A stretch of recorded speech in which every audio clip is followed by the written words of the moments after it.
Bonjour, bienvenue à l'apéro-théâtre. Je vais vous dire un texte de Frédéric Sabron.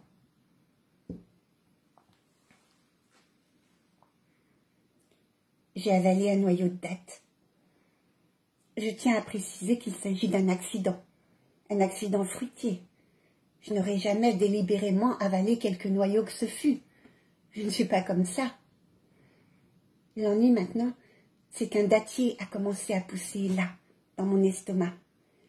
Il a commencé à germer dans ma flore intestinale.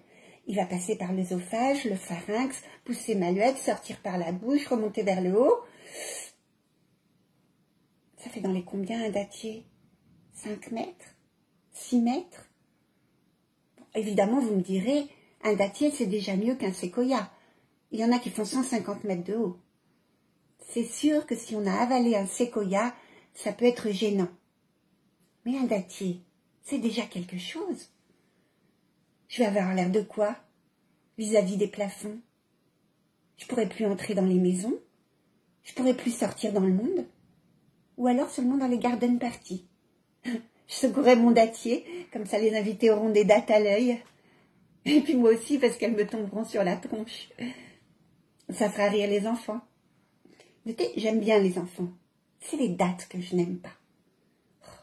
Quand je pense que j'ai mangé cette datte pour faire plaisir à un ami, une vieille branche. Faudrait pas avoir d'amis. En plus, moi ce que j'aime, c'est les cerises. Tant qu'à faire, j'aurais préféré faire pousser un cerisier plutôt qu'un dattier. Oh oui, j'aurais aimé qu'on m'escalade pour la cueillette du printemps, ou qu'on fasse la sieste sous mes ramures. Ça aurait été la belle vie.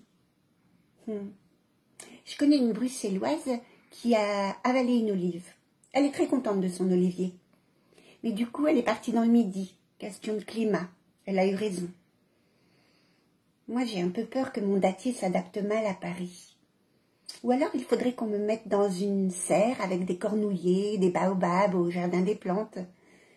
Notez, je n'ai rien contre les baobabs ni contre les arbres immigrés en général. Moi-même, je suis un arbre d'Afrique du Nord. D'ailleurs, je ferais peut-être mieux de retourner au bled pour retrouver mes racines. Voilà, c'est ça qu'il faut que je fasse. Je vais prendre un petit cargo à Marseille. Je vais m'implanter dans une palmeraie avec des gens qui, comme moi, auront avalé un noyau. Oh, en attendant, il faut que j'aille m'arroser. Je sens que je me dessèche. Si vous passez à Tataouine, dites-moi un petit bonjour.